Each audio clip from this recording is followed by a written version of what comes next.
ეხლა ჩვენ ეგეთ შეგრძნება მაქვს, ძალიან გულწრფელად ვამბობ, რომ გამოილია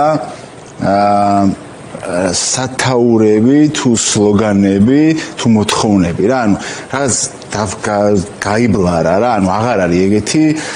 გამოკვეთილი. აი მე მხვდებიან ადამიანები, რომლებიც მეკითხებიან, რომ აი ვიღაცა დეკემბერში იდგა, ეხლა აღარ დგას, მეკითხება რა, აი რა სითხოთ. თითქოს რავი ყოველ წამს უნდა ვიძახოთ რომ ეხლა რამე შეიცვალა ანუ აი არჩევნებს გადადგომას აი ეგრე მეკითხებიან რომ აი რა არის პრიორიტეტული არჩევნები გადადგომა ახალი არჩევნები უბრალოდ გადადგეს მთავრობა თუ რა ხო პოლიტპატიმრებს რა ხვდები და ვითომ აი რაღაც მე მგონია რომ მან მიუხედავად იმისა რომ ჩვენ კარგად გვაქვს ეგ გააზრებული მაინც ადამიანებს ჭირდებათ რომ ერთი რაღაც აი ძალიან უნიტარული ვახსენე და ერთი საერთო დიდი სლოგანის გარშემო გავერთიანდეთ, რომელსაც მუდმივად სულ გავახმოვანეთ. ეს ერთი. მეორე რომ ორგანიზების ამბავში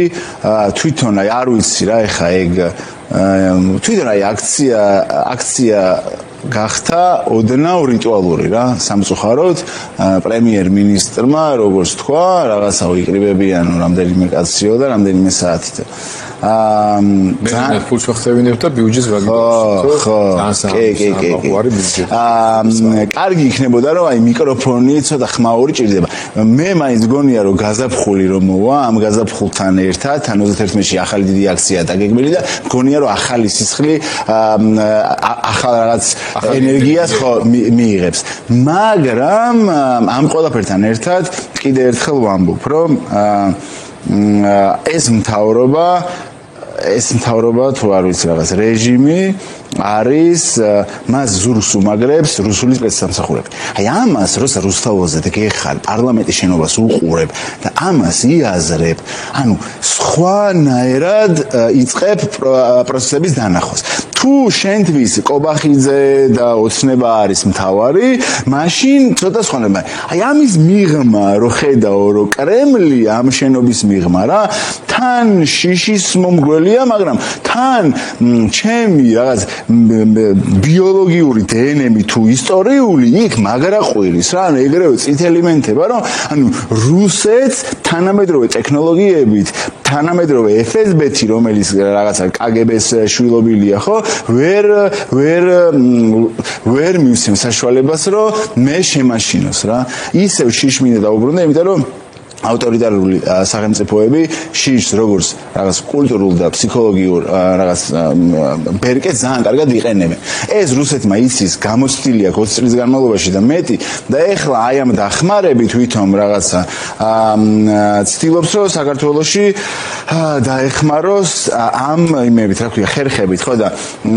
წეგან აი შენ რას ახსენე რა ძალიან სწორი პოზიციაა რომ ინდივიდუალური შიშის ნომერ პირველი დამარცხებელი არის კოლექტიური